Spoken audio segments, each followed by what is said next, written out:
Bueno, y un mensaje cada vez más escuchado es que podremos afrontar la pandemia y la recuperación económica cuando se lleve a cabo una vacunación masiva contra el coronavirus. Todos los días nos llegan informaciones sobre la evolución de estas vacunas, la evolución de las pruebas, cuántas llegarán y cuándo podrían estar disponibles. Y de todo esto nos va a hablar Miguel Álvarez Endeza, que es jefe del Servicio de Alertas Epidemiológicas de Pontevedra, del Servicio Gallego de Salud de Sergas, que creo que nos escucha. Miguel, ¿qué tal? Buenos días. Hola, buenos días. Lo dejo en tus manos. Muy interesante lo que nos vas a contar, así que todo tuyo. Un abrazo. Bueno, gracias, un abrazo. Hasta luego. Hola, buenos días. La verdad es que Jorge, el decano del Colegio de Ingenieros Industriales de Vigo, me lió para esto y bueno, aunque yo me dedico a la medicina preventiva y a la salud pública y soy epidemiólogo, pues esta ponencia quizá la debería de dar mejor una persona que investigue en la universidad. Pero bueno, voy a intentar no ser pesado con el tema y empezamos.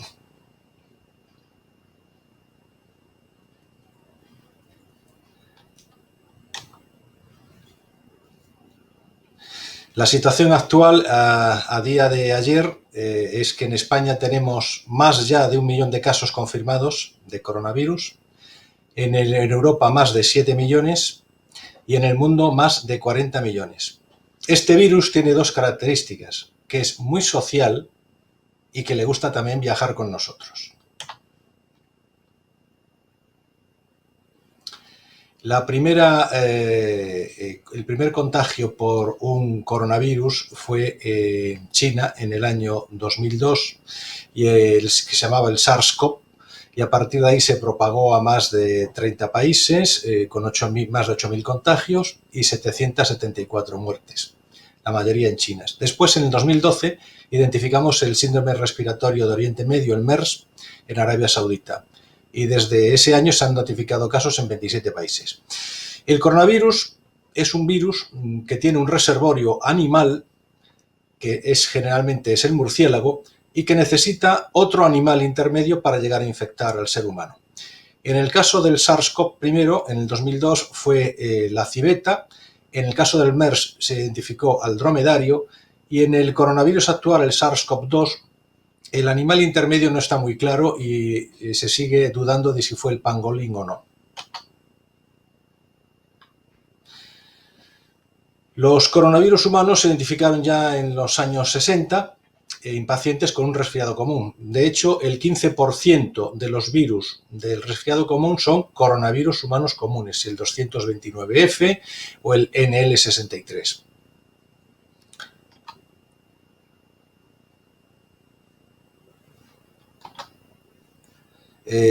¿Cómo influye la transmisión de este coronavirus en las personas y cómo podemos evitar la propagación? Evidentemente, tenemos que actuar en fases tempranas para evitar esa cadena que, como veis, va siendo exponencial y va creciendo. Si una persona contagiada infecta a dos, cada uno de esos dos infectará a otros dos, esos dos a otros dos y así sucesivamente. En epidemiología lo que utilizamos es el llamado número básico de reproducción de una infección, el RO, que es el número promedio de casos nuevos que un infectado produce. La enfermedad transmisible por vía aérea más contagiosa es el sarampión. Es decir, cada persona puede llegar a contagiar entre 12 a 18 personas. El SARS-CoV-2 está en 2,68, casi 3. Y la gripe en 1,3. Es decir, cada persona contagiada por un virus de estos la contagia a 3, esos 3 a cada uno de ellos a otros 3 y así sucesivamente. Es un número que utilizamos para ver cómo está progresando la pandemia. Bueno, para no ser pesado ni meterme en temas técnicos y tal, pues bueno, vamos a repasar la estructura del coronavirus, del SARS-CoV-2, porque aquí ya podremos ver cómo se pueden producir las vacunas. Tiene, con esa forma tan característica de corona, con unas espículas exteriores, se llama la proteína S, tiene también una proteína M que ayuda a infectar las células y en el interior tiene otra proteína que se llama la proteína N, que es la que protege el ARN del virus. Bueno, el coronavirus, a través de su proteína S, lo que hace es fijarse a un receptor en la célula humana, que es el AC2, que es una enzima, la enzima conversora de angiotensina 2. Y una vez que se acopla a esa enzima, lo que hace es meter su RNA dentro de la célula lo interpreta como propio y empieza a generar copias de sí mismo, del virus. Por otro lado, también activa el que se produzcan las otras partes del virus, las proteínas del exterior, y cada virus puede llegar a replicarse o producir de entre 10.000 y 100.000 copias de sí mismo. Bueno, este es lo que dijimos antes, para adelantar. Como comenté antes, ¿cómo se produce la entrada del virus? Pues la proteína S de la envoltura lipídica, la envoltura de grasa del virus, se acopla al receptor AC2 de la célula. Este receptor celular lo tenemos en las células de los endotelios, en las arterias, pulmón, corazón, riñón. Y como dijimos antes, es una enzima que degrada la angiotensina 2, que es una proteína vasoconstrictora, en angiotensina. Entonces, ¿qué pasa cuando disminuye la función de la enzima conversora de angiotensina 2 a angiotensina 1? Pues bueno, la infección, como dije antes, no afecta solo al pulmón produciendo una neumonía y un síndrome respiratorio agudo, sino que también puede afectar a los otros órganos, como dije antes, que son el riñón, desde el riñón, el corazón, pulmón, intestinos e incluso el cerebro. Por eso las personas con enfermedades crónicas, cardiopatías, diabetes, enfermedades renales, enfermedades hepáticas, esta enfermedad es más grave. Y también en los niños pequeños, donde la manifestación suele ser leve, puede afectar a los endotelios de la piel y producir alteraciones dermatológicas.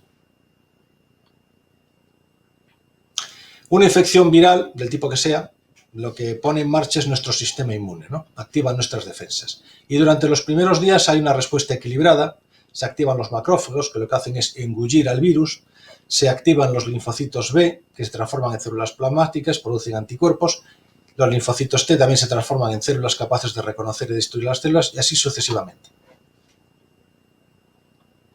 Pero a veces el sistema inmune se descontrola, no funciona así, se enloquece y se produce una liberación masiva de citoquinas, la llamada tormenta de citoquinas, que ocasiona una sobrecarga al sistema inmune. Las citoquinas no son más que proteínas responsables de la comunicación entre las células, modulan la diferenciación y proliferación de las células, y lo que se liberan sobre todo en esta tormenta son citoquinas proinflamatorias, con lo cual se genera una inflamación continua. Esto llega a producir un daño en los tejidos grave, se favorecen las infecciones bacterianas secundarias. Si sigue progresando, puede comprometer órganos vitales e incluso la muerte.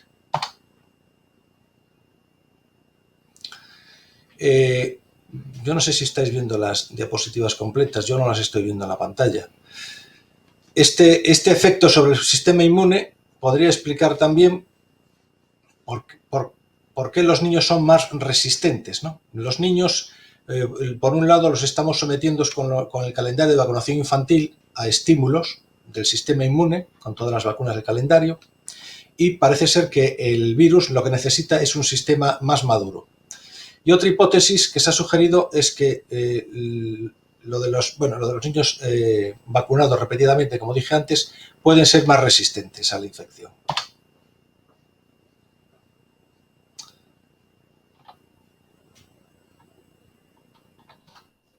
Siguiente, por favor. Bueno, quería comentaros aquí de cómo funciona el jabón. Yo soy más partidario de desinfección de manos con jabón que con esas soluciones o geles hidroalcohólicos. Como dijimos antes, el virus está protegido por una capa lipídica y tiene esas espículas hacia el exterior, esas proteínas S, ¿no? Y el jabón está formado por agrupación de agujas, que tiene una cabeza hidrófila, apetencia por el agua, y una cola hidrófoba, apetencia por la grasa. Entonces, cuando entra en contacto el jabón con los virus, entra la cola de las moléculas de jabón ataca la capa lipídica del virus, lo destruye y al final acaba destruyéndose todos los componentes del virus. Las expectativas que tenemos están centradas pues, en tres tipos de investigaciones o de productos farmacéuticos. Por un lado, las vacunas, por otro, los antivirales y los anticuerpos monoclonales.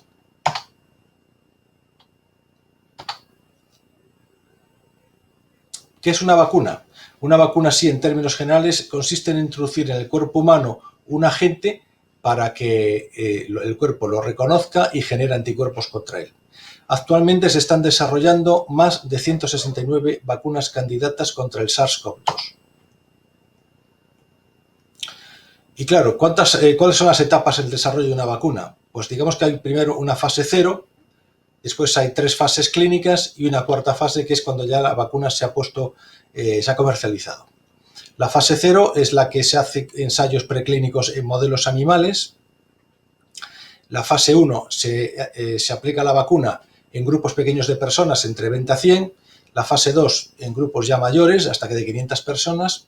Y la fase 3 es la que se hace ya el ensayo propiamente doble ciego, en la que a un grupo se le administra la vacuna y a la otra un placebo. Y en la fase 4 de comercialización se sigue vigilando la vacuna por la posible aparición de efectos adversos.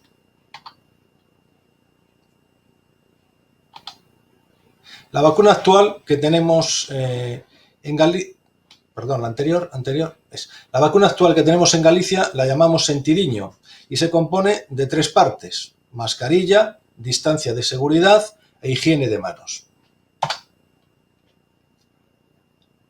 Claro, como dijimos antes, las vacunas tienen que seguir una serie de fases y de pasos.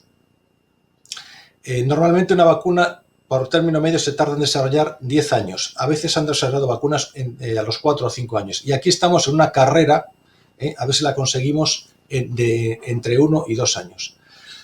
Para ello, la Organización Mundial de la Salud está colaborando con empresas, con organizaciones, a través de lo que ellos llaman el acelerador ACT, que es el acceso a las herramientas COVID. Cuando se encuentre una vacuna efectiva y segura, el COVAX, que está integrada por la Organización Mundial de la Salud, el Gavi y el CEPI, garantizará el acceso a dicha vacuna para que la distribución de la misma sea equitativo, protegiendo siempre a la población de mayor riesgo. ¿Y quiénes son los miembros de este ACT? Pues países como Austria, Bélgica, Canadá, está España, Arabia Saudí, Sudáfrica, el Reino Unido y la Comisión Europea.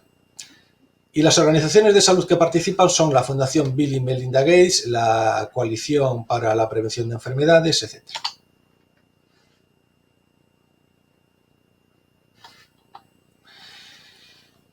Como veis, hay cantidad de proyectos de vacunas en distintas fases, en fase 1, en fase 2 y en fase 3. En fase 3 hay 10 vacunas que son las que vamos a comentar ahora por encima para no cansar y no ser pesado en este tema.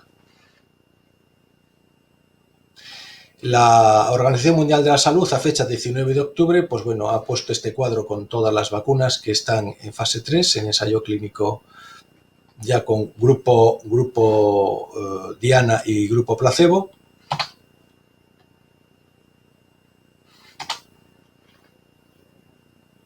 Y bueno, las vacunas las podríamos agrupar, tal como se están ahora investigando, en vacunas genéticas, vacunas que utilizan vectores virales, vacunas que llevan proteínas del virus y vacunas inactivadas o atenuadas que llevan el mismo virus pero inactivado o haberla atenuado por reacciones químicas su poder invasor. Dentro de esas vacunas genéticas, que son vacunas que al final lo que hacen es transportar uno o más genes del coronavirus a nuestras células para provocar una respuesta inmunitaria, está la vacuna Moderna, que junto con los Institutos Nacionales de Salud de Estados Unidos están con una vacuna basada en el ARN mensajero, combinada con el código genético del virus. España va a colaborar en su producción. Otra vacuna genética es la asociada por 3 laboratorios, el BioNTech de Alemania, Pfizer de Estados Unidos y Fosun Pharma de China. También es una vacuna basada en el RNA mensajero con 4 variantes y que se administra en 2 dosis. no se pedirá autorización de uso de emergencia antes de noviembre de este año. Otro tipo de vacunas en investigación son las vacunas que se llaman de vectores virales. Un vector viral es otro virus modificado que hace de vehículo para introducir material genético dentro de nuestras células. Está la CanSinoBio, que es un laboratorio chino junto con el Ministerio del Ejército chino. Está basada en un adenovirus, el AD5. Se ha visto, según se publicó en el Lancet de julio, que es una vacuna segura y que induce respuesta inmune, pero esta solamente es de una dosis. Casi todas, el resto de las que vamos a comentar son de 2 dosis y esta y otra más son de una dosis. La autoridad militar china la aprobó en junio para un año como un fármaco especialmente necesario, es decir, aceleró la autorización. Y CanSino empezó los ensayos de fase 3 en varios países, incluidos Arabia Saudí, Pakistán y Rusia. Otra vacuna de vectores virales es una vacuna rusa, es una vacuna vectorial combinada y es una combinación de 2 adenovirus, el AD5 que hablamos antes y el AD26. En agosto el presidente Putin anunció que la agencia reguladora rusa había aprobado también anticipadamente. Produce anticuerpos y efectos secundarios leves, la conocida como Sputnik 5. La vacuna en la que tenemos puestas más esperanzas, porque España va a recibir dosis de ella, es la vacuna de AstraZeneca de la Universidad de Oxford. Utiliza una versión atenuada del virus del resfriado común de los chimpancés, es también un adenovirus. Genera anticuerpos y también células T que son las más adecuadas para producir una respuesta inmune duradera. Llevan semanas desarrollando la anterior, por favor. Llevan semanas ya desarrollando la fase 3 en varios países, Brasil, Sudáfrica y Reino Unido. Hubo una interrupción por un efecto adverso, una mielitis transversa en un participante, aunque luego resultó que fueron 2, y ayer se comunicó que había fallecido un participante en el estudio de Brasil, pero era del grupo placebo, con lo cual aquí la vacuna no tendría nada que ver. Oxford reanudó sus investigaciones y la Comisión Europea se ha comprometido, a hacer una compra de 300 millones de dosis, de las que España nos llegarán unos 31 millones. Otra vacuna muy avanzada, también de vectores virales, es la de Johnson & Johnson. Como veis, se utiliza también un adenovirus, el AD26, y es un adenovirus recombinante que genera una respuesta inmunológica frente a la proteína S del coronavirus, esa proteína de espícula. Se han detenido los ensayos clínicos por una enfermedad inexplicable en un participante y ahora analizarán si existe una relación causa-efecto antes de reanudar la investigación. Hace una década, el Centro Médico de Israel desarrolló un método para hacer vacunas con adenovirus y Johnson & Johnson, utilizando ese mismo adenovirus, desarrolló vacunas para el ébola y otras enfermedades y ahora están con el coronavirus. Siguiente. Otro tipo de vacunas en investigación son las vacunas basadas en proteínas del virus. Contienen las proteínas, pero no material genético. Algunas llevan la proteína entera y otras fragmentos de proteínas. Es la vacuna Novavax. Es una vacuna con proteínas pegadas en partículas microscópicas. Produce una respuesta inmune positiva y efectiva. El grupo biofarmacéutico gallego Zendal, está aquí en Porriño, a través de su filial Biofabri, ha sido escogido para producirla en grandes cantidades. Y esperan facturar 100 millones de dosis en Estados Unidos en el primer trimestre del año que viene.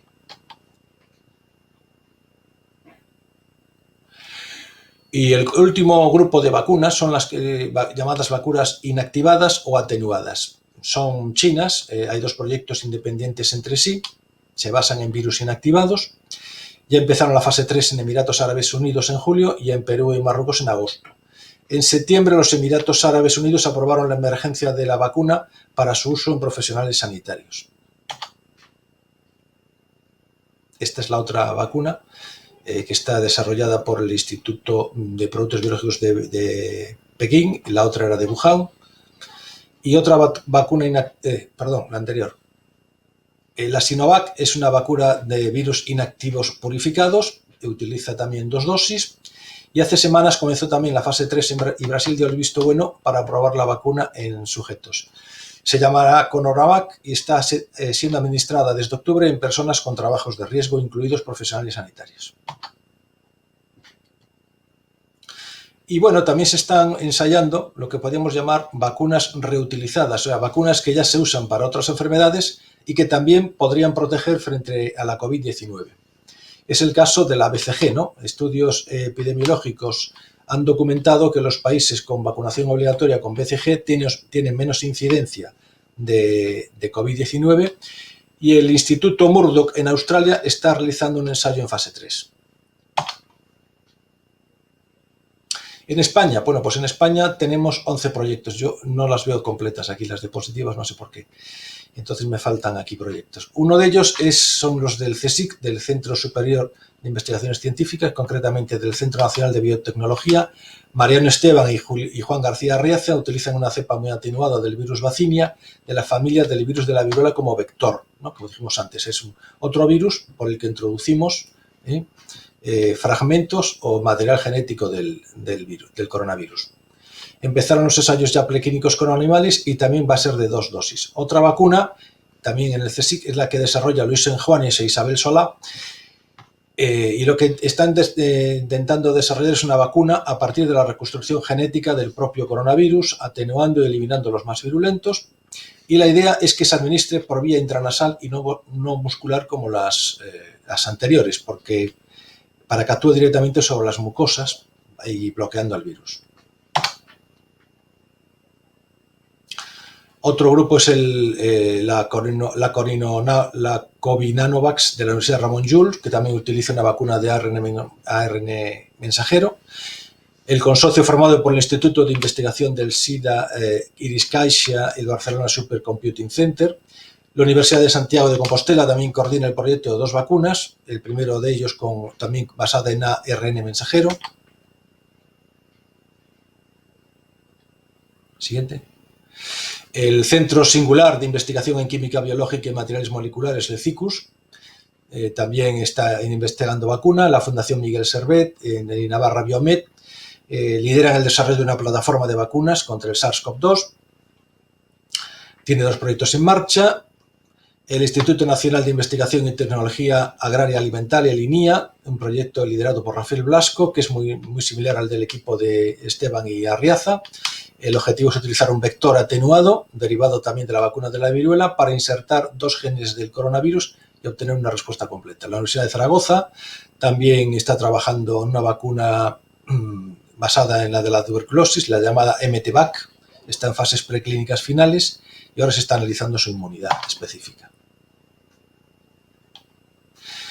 Y el otro grupo de productos farmacéuticos en investigación son los antivirales. Los hay que inhiben la ARN viral, como uno de los más prometedores es el Remdesivir, que impide que el virus se multiplique dentro de la célula. Ya se empleó en anteriores infecciones por coronavirus, como fue la del SARS-CoV-1 y el MERS, y también se usó en la epidemia del ébola. Es un antiviral, por tanto, de amplio espectro. Hay al menos 12 ensayos clínicos en fase 2 en China y en Estados Unidos, y ha comenzado otro en fase 3 con 1.000 pacientes en Asia. Otro antiviral es el Favipiravir. Los primeros resultados con 340 pacientes chinos parece que son buenos. Otro tipo de antivirales que son los que impiden la entrada del virus en la célula, la cloroquina, que se ha usado durante muchos años contra la malaria. Es un medicamento disponible y barato, y también es un potente antiviral porque bloquea la entrada del virus en la célula, como explicamos antes. Hay varios grupos de investigación y a ver qué resultados dan. El baricitinib es un antiinflamatorio aprobado para tratar la artritis reumatoide y también se está ensayando con el coronavirus. El mesilato de Camostat se está usando en Japón para las pancreatitis. Siguiente. Bueno, y otros antivirales que yo creo que no merece la pena comentar porque, bueno, también se están investigando AC2 recombinantes, enzimas que dijimos que es la que bloquea la proteína S del virus para poder entrar. Y también lo que podemos hacer para también luchar contra este virus es imitar al sistema inmune. ¿Cómo? Pues con plasma de convalecientes. Ya hace un siglo que se utilizó plasma de pacientes curados de la gripe para ello. Es un plasma rico en anticuerpos, se está probando como otra estrategia más, y ya miles de pacientes ya han recibido plasma por un programa lanzado por la Clínica Mayo y el Gobierno Federal de Estados Unidos. y también se están utilizando grandes ensayos clínicos en otros países.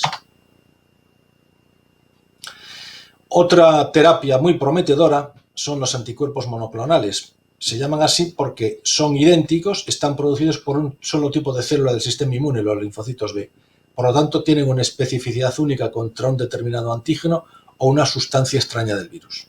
Se seleccionan aquellos que reconozcan la proteína S del virus, esa proteína que utiliza el virus para penetrar en la célula y multiplicarse, y que sean neutralizantes, que sean capaces de inactivar al virus. Es una alternativa viable, económica y de larga duración y que se puede fabricar artificialmente en el laboratorio en grandes cantidades. Otros productos muy prometedores son los interferones, que intervienen en la respuesta inmune. Se producen en las primeras fases de la infección, antes de que el sistema inmune sepa a qué enemigo se enfrenta. Y una estrategia que se usa es bloquear la producción de interferón 1 y interferón 3 en los pacientes infectados.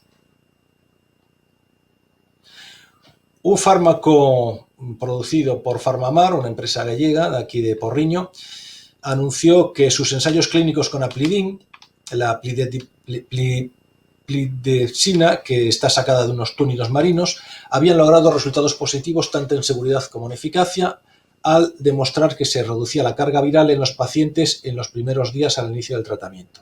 El Aplidin es un fármaco antitumoral que ahora puede tener utilidad contra el coronavirus y va a solicitar permiso para poner en marcha un ensayo de fase 3 lo antes posible. Las expectativas. Bueno, pues las expectativas que tenemos con toda esta investigación en vacunas, en anticuerpos monoclonales, interferones o antivirales, por un lado, el virus ha mutado mínimamente desde que se identificó en diciembre de 2019, lo que puede sugerir que una vacuna sería suficiente para combatir infecciones globales. Por otra parte, no habrá vacunación general de la población antes del 2022, según dice la Organización Mundial de la Salud. Y para que las vacunas más completas y eficaces, aún habrá que esperar algo más. De momento, la gran mayoría de las vacunas que se están ensayando son seguras y eficaces. Otro problema que se está preguntando es si la inmunidad del virus será duradera. 7 de las nuevas vacunas que están en fase 3 están diseñadas para administrarse en 2 dosis. En España, como dijimos antes, la vacuna de Mariano Esteban tiene previsto administrarse en 2 dosis también. Y otro aspecto que se está vigilando de muy de cerca, pues son todos los efectos secundarios o las reacciones adversas que puedan tener. Siguiente. La farmacovigilancia de todos estos productos, vacunas, antivirales, anticuerpos monoclonales, se lleva a cabo por las agencias reguladoras que van a aprobar esos productos o esos medicamentos.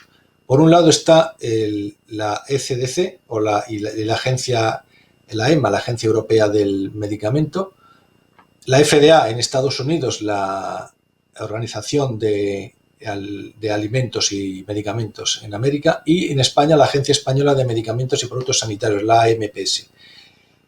Podemos estar tranquilos que cualquier reacción adversa, cualquier efecto secundario, se va a notificar y se va a controlar. También estas vacunas en investigación pueden llegar a producir falsas esperanzas si la vacuna se aprueba demasiado pronto, como se está intentando por parte de varios países. Bueno, ya comentamos antes que China y Rusia pues las han aprobado antes de terminar toda la fase 3 o la fase 2. Y puede ser que la gente se apresure a ponerse la vacuna cuando en realidad tal vez no sea la mejor vacuna, sino la primera que está disponible. No va a haber una única vacuna, es evidente.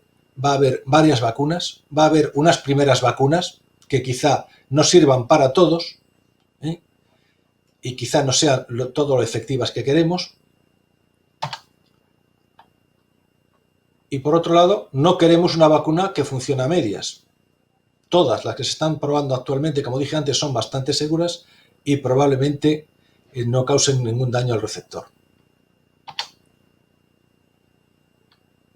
Por lo tanto, los retos a los que nos enfrentamos son, por un lado, obtener vacunas y tratamientos efectivos, que esas mismas vacunas y tratamientos se produzcan a gran escala es un reto para la industria farmacéutica, y después poner en marcha campañas de vacunación masivas, priorizando siempre a las personas vulnerables y a los grupos de riesgo.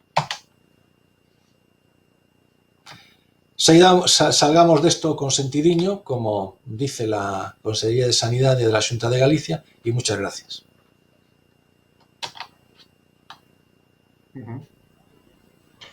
Gracias a ti, Miguel. Nos han llegado diferentes preguntas a través de WhatsApp, porque la verdad es que todo lo que tiene que ver con el futuro de las vacunas y de los tratamientos es muy, muy importante en este contexto de la crisis del coronavirus. Una de las primeras preguntas que nos llegaba, nos la hacía llegar Carlos, y nos preguntaba si esta vacuna tiene sentido si no se hace una vacunación masiva en todo el mundo. Aquí vemos la pregunta: ¿serán eficaces estas vacunas si no se realiza una vacunación masiva a nivel mundial? ¿Tiene eficacia si solo se administra en un único país y no en otros? No, evidentemente no. Por las características de este virus que dije al principio, que es un virus muy social, que se transmite con mucha facilidad y le gusta viajar con nosotros. Y aquí tenemos el problema de los asintomáticos, ¿no? Evidentemente, hablé del consorcio ese que hay a nivel mundial, en el que no están, como ya sabéis, no está ni Estados Unidos ni China, van por libre, en el que cuando se encuentre o se desarrolle una vacuna eficaz y segura, se va a poner a disposición de todos esos países. Y se va a reservar un 5% de esas vacunas a países del tercer mundo. Y evidentemente, en un único país no va a ser eficaz, evidentemente. Tenemos que protegernos todos. Y el problema va a ser, como dije al final de los retos, el organizar todas esas campañas de vacunación masivas. Es desde luego un reto importante. También nos traslada otra pregunta, en este caso más centrada a nivel local. Nos preguntan qué supone para Galicia contar con una empresa como Biofabri, que va a fabricar una de estas vacunas, ¿no? que van a ser importantes en los próximos meses. No sé qué apreciación tiene sobre esta pregunta.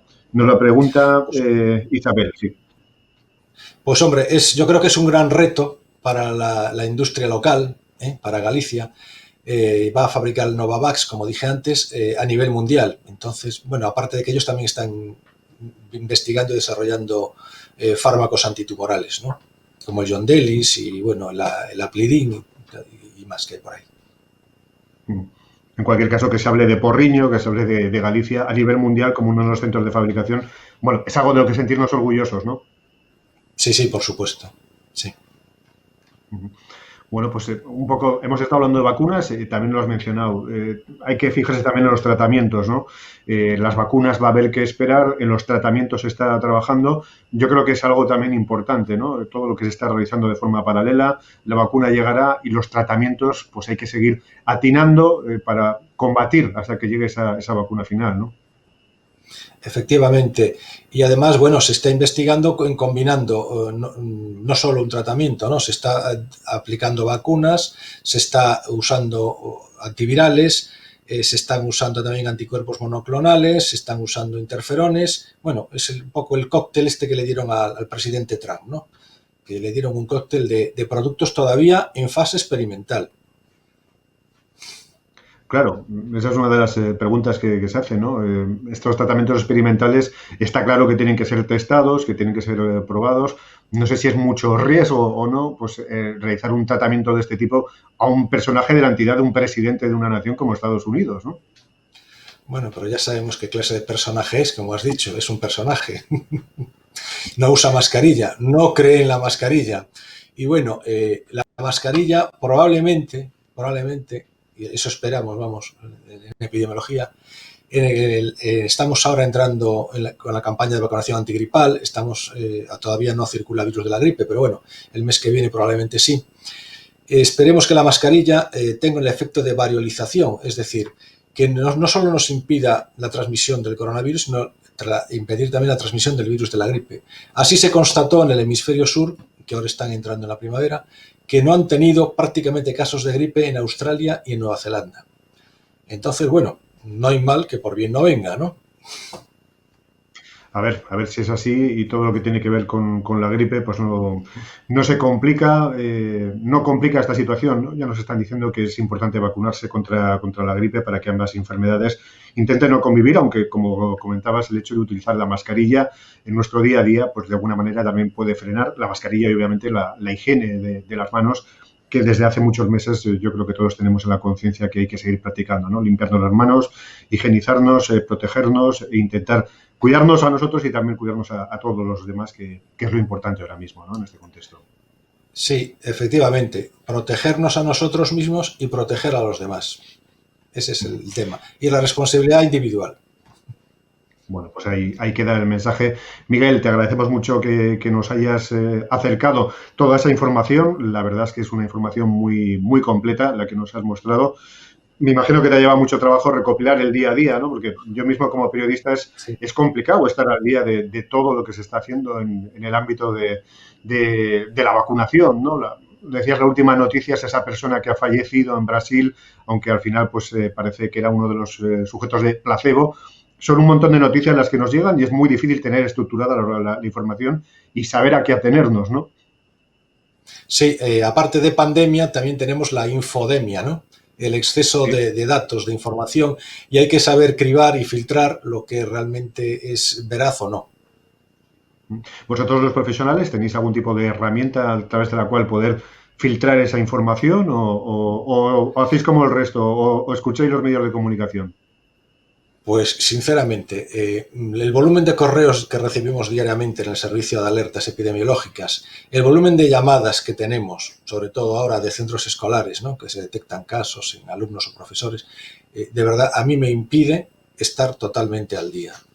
Esto, como dije, fue algo que me pilló ahí Jorge, el decano de Vigo, y bueno, llevo una semana casi sin dormir intentando ofreceros un resumen en esta ponencia, no cansaros porque tampoco es cuestión de eso y bueno, aunque yo no veía las diapositivas completas, tenían más texto del que aparecía y bueno, se ha perdido parte de la información.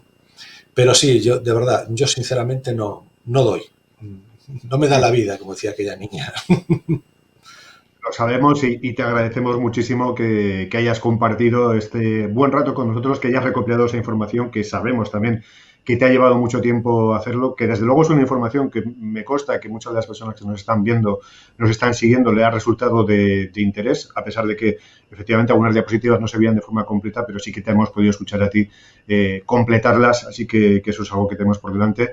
Lo dicho, Miguel, muchas gracias por estar con nosotros, por ese trabajo enorme, ese esfuerzo que has realizado estos últimos días para condensar esa información y trasladándola de forma inteligible por nuestra parte y un fuerte abrazo. Miguel Álvarez, jefa del Servicio de Alertas Epidemiológicas de Pontevedra del Servicio Gallego de Salud. Muchas gracias, Miguel. Muchas gracias a vosotros por haberme invitado, un placer.